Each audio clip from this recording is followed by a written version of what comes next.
Good evening, my loves. I am back. Oh my goodness. I could not wait to be back. It feels like forever. So, if you're new here, welcome to Destination Diana. I am your host, Diana. Consider Destination Diana your self help learning library for all things love. We talk about love, love attraction, dating, relationship, sex, marriage, sometimes divorce.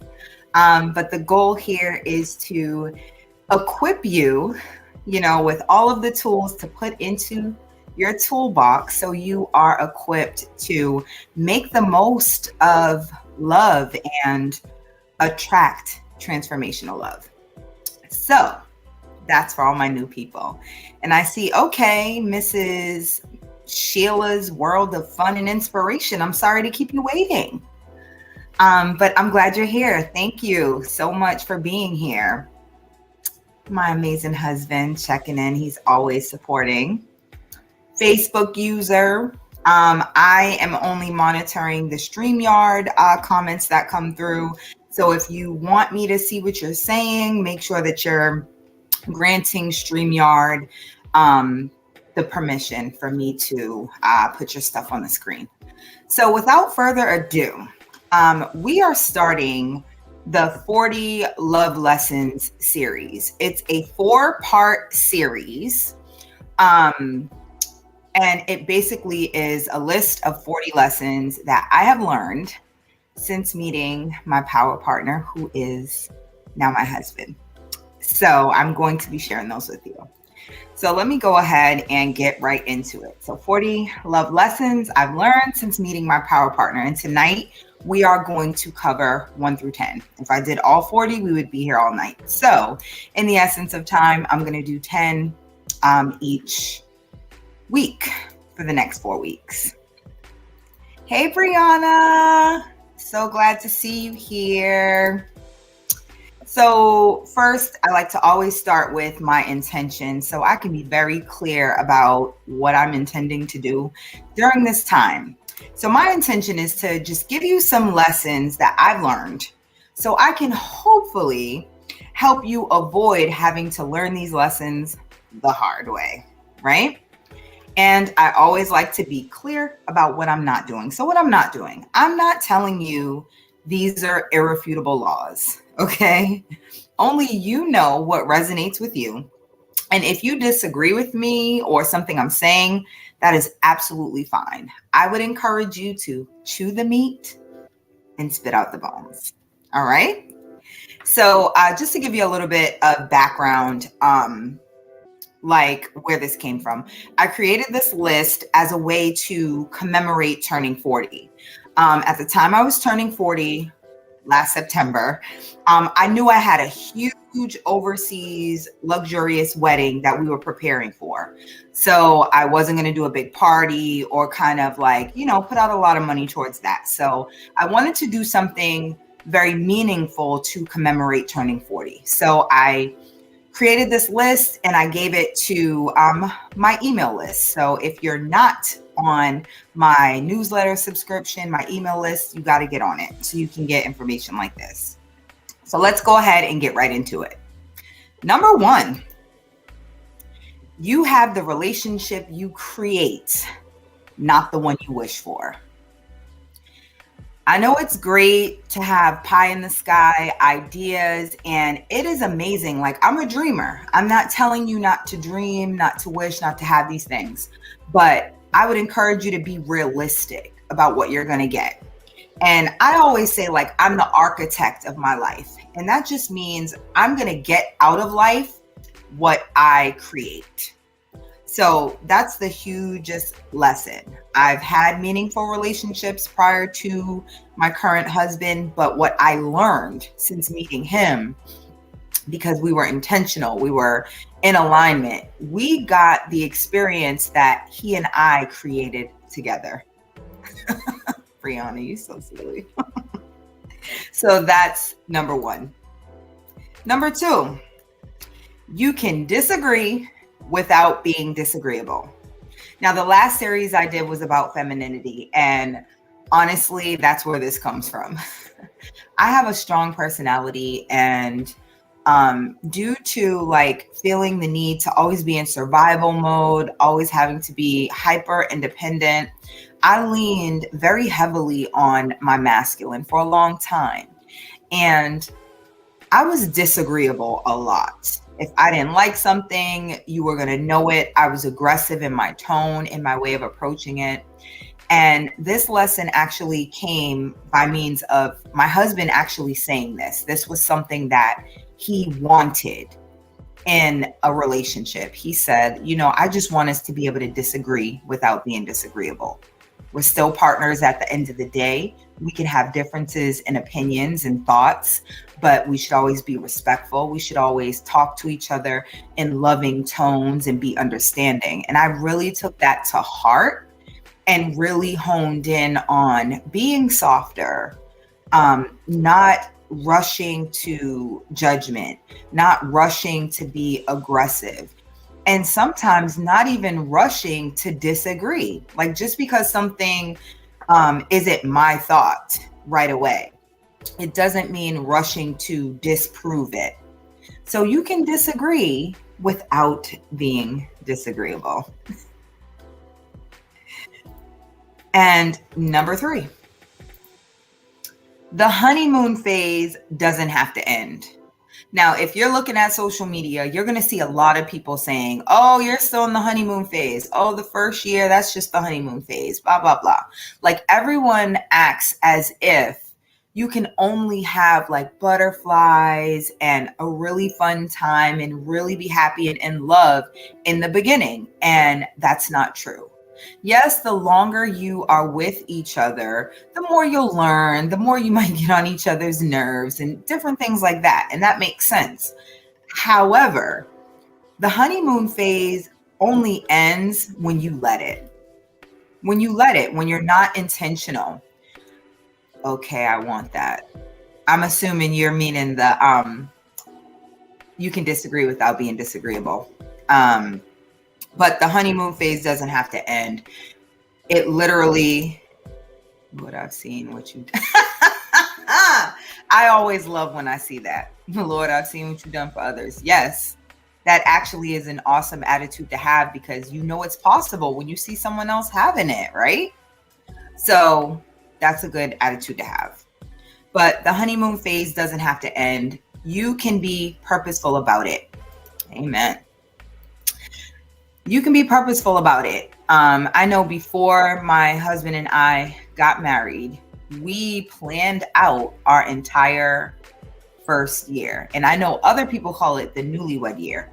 Well, we are calling it our honeymoon year, right? And we actually have a theme where we say we're always keeping the honey in the moon. Because we have no intentions of it ending. We have no intentions of only being excited about this newness. We have all the intentions of recreating new and fun and exciting and that butterfly feeling over and over again. So you can have that as long as you're intentional about it and you get in alignment with the person you're in a relationship with. Number 4, health should be a major part of your relationship. We're getting older, right? Health is very important. If you're not healthy, it's going to limit the amount of time you have to be in love, to enjoy your love. If you're not healthy, you're not going to have energy. What kind of sex life are you going to have if you're out of breath, if you're not limber and, making sure that you're flexible? Like, there's so many benefits to making sure that you're healthy, getting good sleep. When you get good sleep, you're not irritable. I know somebody's going to say something about this. Make it last forever. So true. That's what you have to do. So, being healthy, like this also works for times where maybe your partner has put on some pounds, maybe they're not feeling their best about how they look. Like, you don't want to just criticize them, you want to be their partner. So if they need to work out, maybe work out with them. Don't just tell them they need to do something, like partake in it with them. Number 5, you can turn anything into a date. Now, I know there's all these debates about how much a person should spend on the first date, and should you go on a coffee date, and blah, blah, blah, blah, blah, blah. Yes, I do believe, like, first dates, you should pay attention to the planning and the thoughtfulness. Did they pay attention to what you like? Yes, you absolutely should. I'm so distracted. My husband, adult cardio. That's what we call, you know. We got little kids. We got to come up with lingo for everything. So adult cardio. So you can turn anything into a date. So I was saying, like, you know, the initial first date, yeah, you want to be looking out for, you know, are they avoiding spending money? Are they not planning? Like, was it not thoughtful? All of that. But when you're in a relationship, you're married, like, anything can be a date. You can go to the grocery store and have fun there. Talk about how you would plan, you know, a dinner party and what would the list be like. You can break your list up and see who can get theirs done faster. Like, you can run errands together and hold hands in the car and make a special playlist. You can go for a walk. You can do any time that you are spending together uninterrupted, where you're like really into each other. That can be a date, and that will help you to kind of keep the romance going, keep things exciting. If it's not always, okay, movie, dinner, activity, like if it's not so mundane and expected, turn anything into a date. I can't with y'all. Spicy time. I like grocery dates. I'm teaching him to meal prep. So sweet and intimate. I like grocery dates too. We end up having like the best conversations that just come from people watching, talking about different things. You know, my husband will let me know what meals I make that he really likes. It's fun. It's fun when you can take like everyday activities and turn that into a date. It's also going to build the intimacy more, right? If you need the food and circus all the time to enjoy a person, that's going to get old. So number 6, I think that's where we are. Yeah. Number 6, your past doesn't have to paralyze your future. This is big, right? And this is a lesson that I've learned, but it's also coupled with just talking to so many women, right? Talking to so many women. The comments coming in mine too. I'm not married, but I'm keeping this one. Ooh, we got to hear more about it, Brianna. I'm looking forward to the details in the community. Yep. So number 6, your past doesn't have to paralyze your future. So yes, this is a combination, something I learned, but also something that was very commonly coming up with clients, women I was working with. A lot of them believed like whatever they had experienced, whatever their past was, that was the roadblock to their future. Like there were certain limitations. If they've never had a man to provide, if they've never had a man be honest, there were some women that never had a man be faithful. They were always cheated on. And they got really stuck in what had happened to them in their past and just thought like that's all that they were going to get. And it really takes mental rewiring, like mindset shifting. You have to tell yourself, that was my past. That is what I experienced.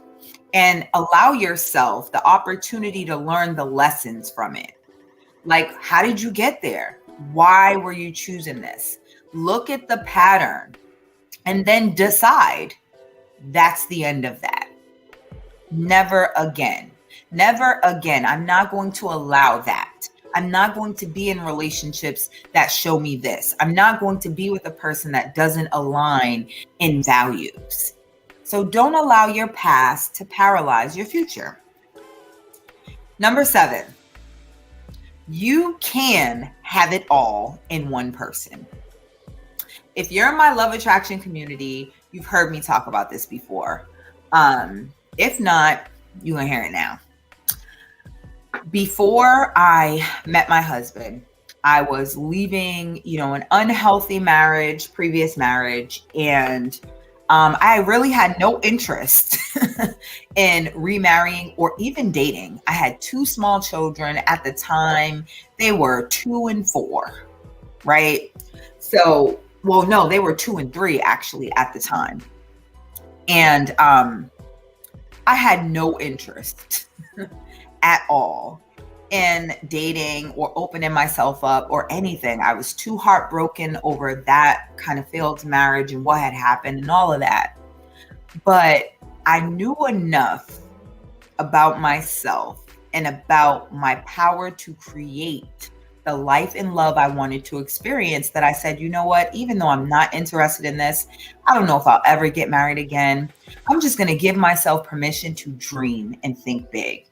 And I made a list of everything I wanted in a man. And it's long. It's long and it's detailed. It is detailed. Some of the people in the love attraction community had a good laugh because I shared that list with them. So if you want to see that list, join my love attraction community. It is a Facebook group. All you have to do is look up Love Attraction Community and join, and you'll be able to see my list as I talked about this. Brianna. I changed my passwords to single for E. I was really affirming my singleness. I feel you. That's kind of where I was too. I was like talking myself out of it. But I allowed myself to like really dream, and I made this extensive list, right? And I wasn't publicly sharing it, but I shared it with a few like people that I trusted, kind of close friends or whatever. And everyone said, girl, you gonna need like 4 dudes to get all that. You are not getting all of that in one person. Like that is not realistic. And even though I wasn't looking to date, I had this unwavering faith that if I had faith enough to make this list and get clear about what I wanted, I believed that I could have it. I believed that I could have it. Now, it's a longer story. I literally did work on myself to make sure that I was the woman that warranted the man on that list. But that's part B, But you can have it all in one person. I have everything I put on that list and then some in my husband. Not one thing is missing. And I mean, I was detailed and he had it all. He had it all. And I didn't have to go through a bunch of people either.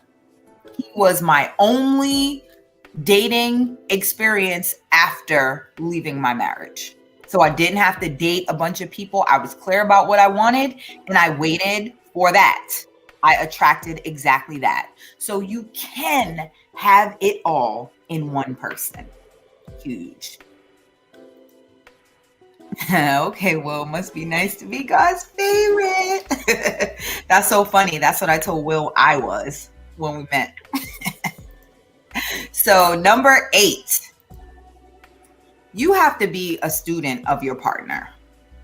Now, this can work if you're dating as well, because if you're dating, it's like collecting information and checking for alignment, right? So you want to be a student of this person. Now, if you're already in a relationship or you're already married, you want to make sure that you don't start to get comfortable to the point that you just think you know everything about them. Oh, I know what they want to eat. Yes, it's awesome to be familiar and be able to order for them and be able to surprise them with things that they like, but be interested in them. Be interested in what happened at work. Be interested in why they chose a particular outfit, or why they want to see a movie, or why they don't. Like, always be in the mindset that you can learn about them. Have an open mind. I like it. Commit to understanding. Absolutely. I have found that a lot of people, like, this is how you can get comfortable, right? You've been with a person for a while, or you think, oh, we've had lots of conversations on the phone for hours, I know everything. It's like, no, I know my husband very well, but I'm always open to learning, and I'm always asking him more about his past, more about things that he likes, things he doesn't like, the reasons why, digging in. Like, I'm a student. I study him, right? If you study them, like, that's one of the keys to making it easier to, like, have a happy relationship. Because if you're studying them, you know what sets them off. You know what things to avoid. You know their habits. Like, some people don't want to have deep conversations when they get in from work. Like, you learn all of the things that could really make you all connect and be more intimate. So yeah, be a student. Be a student of your partner. 9, require transparency, not just honesty. And let me tell you the difference, because, everybody's all, I just, I want somebody to be honest, blah, blah, blah. Nah, that's scratching the surface. Honesty is being truthful when you're asked about something. Hey, do you know this woman? Hey, are you, right? That's honesty. Transparency is offering up the truth that otherwise may never be discovered. When you have transparency in a relationship, that is when a person is covering you, and they're making sure that you're never caught out there without the appropriate information. That's transparency. Like, sometimes I'm like, babe, why are you telling me that? Like, I don't need to know all of that. But we have transparency. So it's like, he's like, well, you might have needed to know that. I don't know. I just share everything with you. Like, it's gotten to that point. Like, I have nothing to hide. Obviously, you should have your own privacy and, different things like that. But in regards to being an open book, not hiding anything, giving the person, willingly offering up information that makes this person feel equipped and makes this person feel comfortable. Yeah.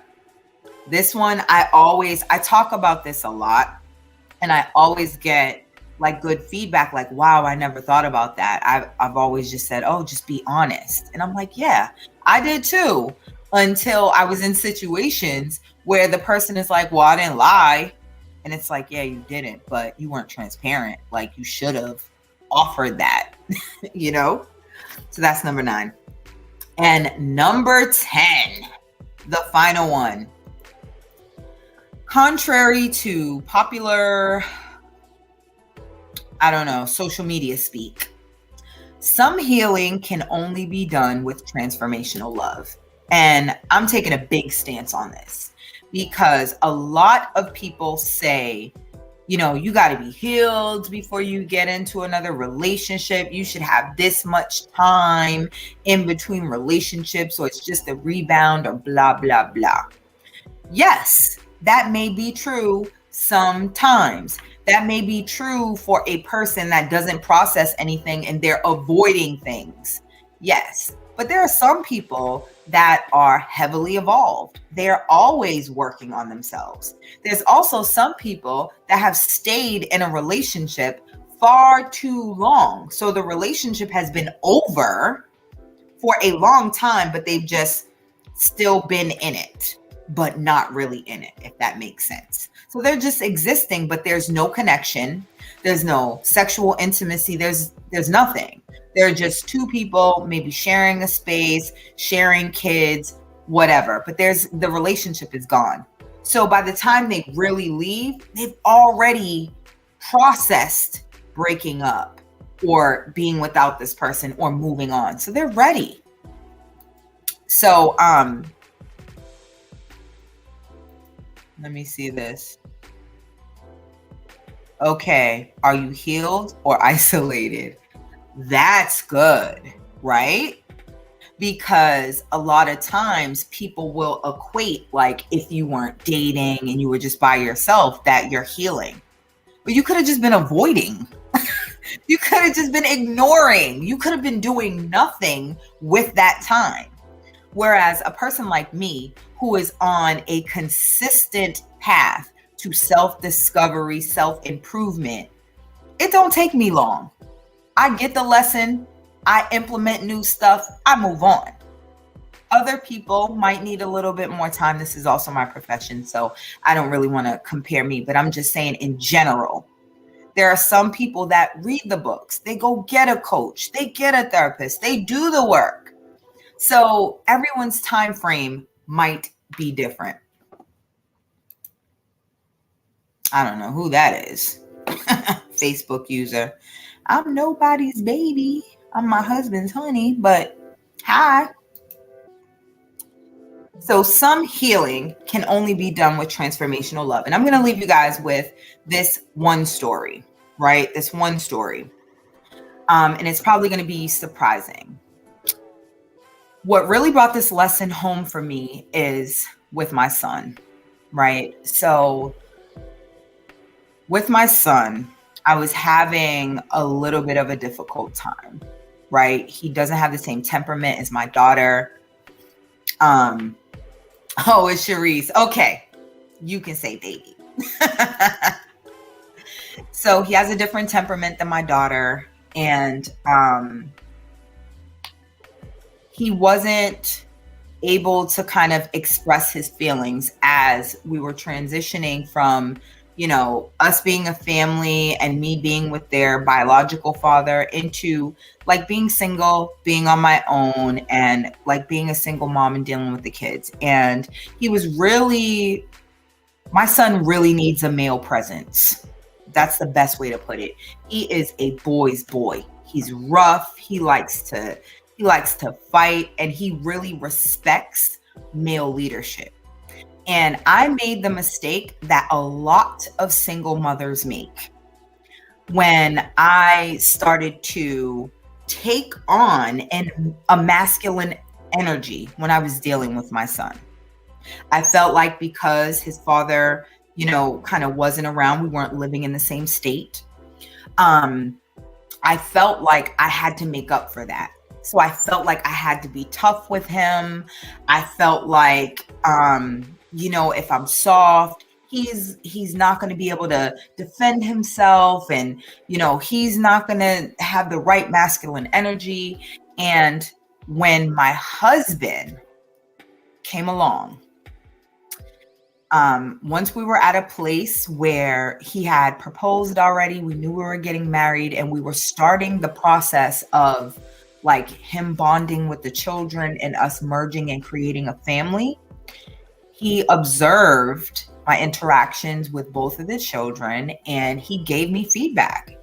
And he very lovingly but sternly told me that how I was going about things with my son was not the way to do it. He's like, honey, men, little boys, they come to their moms for comfort. That's why there's two parents needed. The husband, the father, he is the authority figure. He is stern. He's going to be the disciplinarian. And the mom is usually the nurturer, you know, the loving one, the comforter. So when you are denying him the comfort that you should be giving, and you're trying to replace that with this masculine energy, you're actually not giving him the balance. And I was like speechless, right? I wanted to argue with him. I wanted to be like, I know what I'm doing with my son. But he was so loving. He was so loving, so genuine. I listened to him, and I was like, well, then what do I do? Like, how is he going to get the masculine energy? And he's like, you get him around men. That's it. You get him around men so they can give him the masculine dose of energy, but you continue to be the nurturer and be soft. You want him to have a woman that's feminine and soft and nurtures, right? So he has to see that from you. He doesn't need to see you trying to make up for the masculine. And I really appreciated that. And I noticed a huge difference in our son once I stepped back and really just rested in my femininity and allowed my husband to bond with him, become that disciplinarian, give him that male attention that he was seeking. And now things are so amazing. So that's just one example of how that was an area that I needed particular healing in, because I felt like there was a hole there. I was carrying resentment and I was trying to fix it in a way that was actually doing more damage. So once my husband came along and I experienced transformational love, I was able to hear that hard truth and heal in that area. So there are certain things that you're going to experience and certain healing that needs to take place within the confines of transformational love that feels safe, that you can actually hear the feedback without being offended. You can hear some of the difficult things that are going to make all the difference. I've been struggling with that, and I swear this man told me the same thing. That's a real man. And trust me, it probably wasn't easy for him to say that to you because he doesn't want to offend you. And you're doing the best that you can, right? As a mother, we don't want our kids going without. So we think if there's not something present, we got to make it happen. But making it happen, and I'm going to toss it back to the femininity series. If you're a feminine woman, making it happen doesn't mean you have to do it. Making it happen can be using your feminine softness to attract the right energy to be around, to fulfill that need, to fill that void without you doing it. I can't do both. You can't. You were never designed to. And that's the thing that I had to learn. Like, I was designed to be a mother, to nurture, to be soft. I wasn't designed to fulfill those roles. That's why it takes two to make a baby. You need both.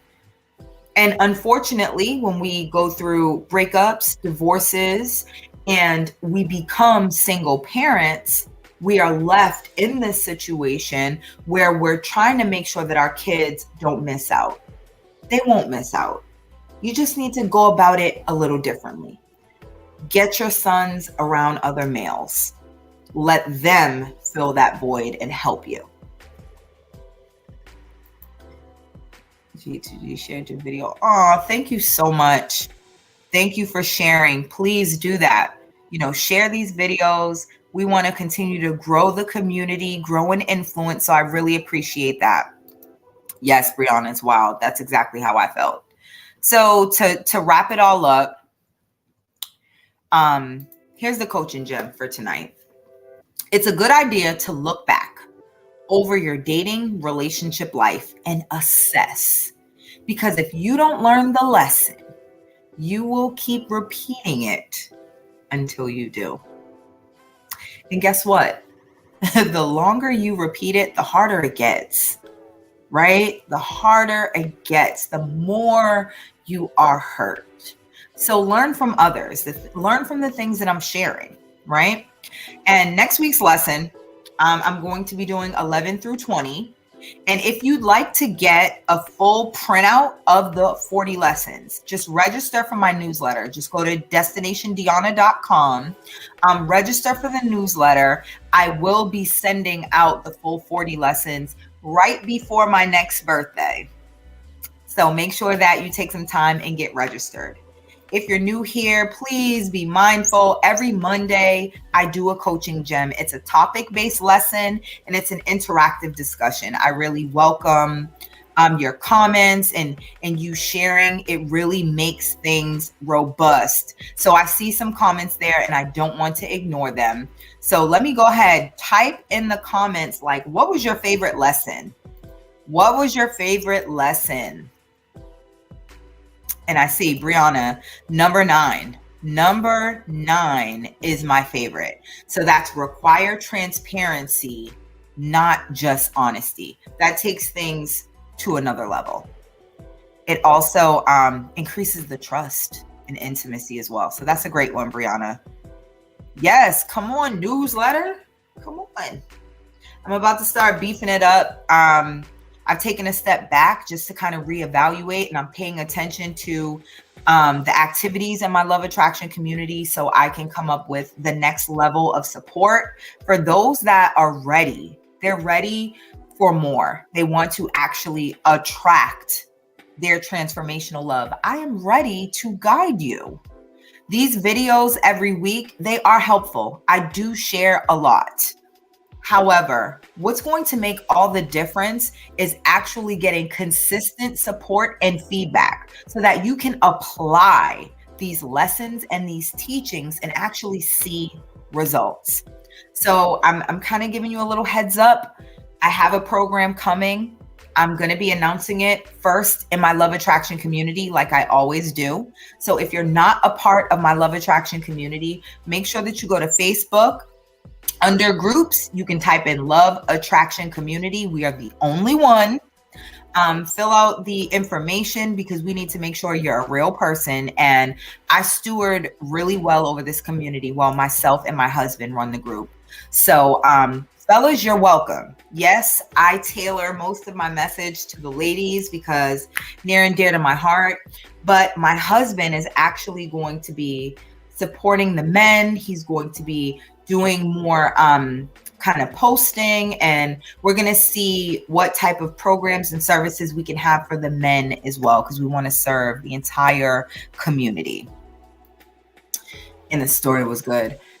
Thank you. It was on my heart to share because I really feel like there's a lot of women that are probably in that space. And I know if I didn't have an amazing man come along, and you're telling me that you have one too, that had to point it out to you. So for those women that haven't had that yet, I want them to know about this. We have on the same robe. I think this is Walmart's finest, girl. Please, listen. It is late and I go to bed right after this. So y'all probably going to see me in robes, sarongs, whatever is comfortable for a while. It's me. I attracted him and I used June's lesson. So June, that was the femininity series, right? Ooh, we need to know more about this. I'm gonna have my man join. Yes, please do. Please do, because we're gonna do events. A lot of things are coming. We just want to build up the community more and really have it be a place of like trust. The way you guys share, we want it to stay like that. So we're like really being careful. We're not just trying to just have a bunch of people to say we have a lot of numbers. Our goal was to have a group of interactive people, like people that were really going to share, learn, grow. So yes, have him join, girl. All right. So thank you guys so much for tuning in. Remember, go to destinationdiana.com to register for the newsletter so you can get the 40 lessons, but you will also get updated whenever I have an event, whenever I'm traveling. Sometimes I do blog posts, but you don't have to worry about being spammed because right now I'm literally only emailing what's really important. When I'm giving away gifts, when I'm doing a discount, things like that. So please get on my mailing list. All right. And every Monday, make sure that you're subscribed to the YouTube channel. Just type in Destination Diana.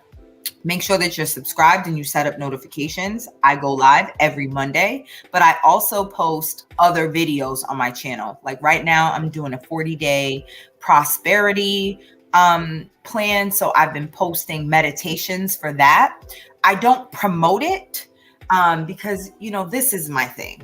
love attraction, that's my thing.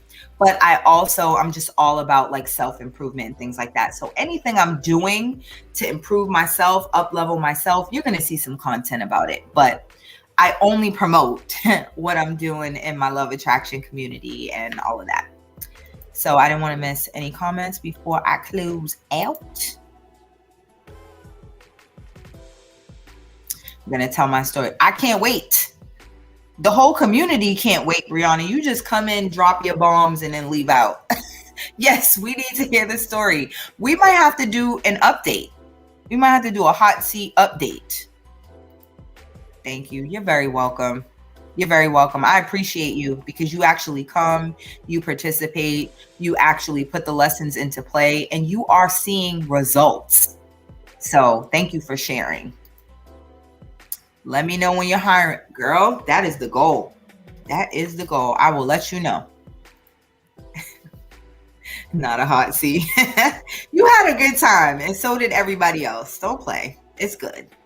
Because now that you have him, we have to make sure that it goes along the right path and leads where you want it to lead. All right. So thank you all so much again for tuning in to this week's Coaching Gem. Tune in every Monday, 9 p.m. Central Standard Time because I'm in Dallas, but 10 p.m. Eastern Standard for all my people on the East Coast. I'm originally from Boston and I lived in Maryland, so I love y'all too. But yeah, I'll see you guys next week. Remember that God is love. We are of God. So attracting love should be easy, especially when you have me as your guide. So thank you so much. Have a good night. I love you all.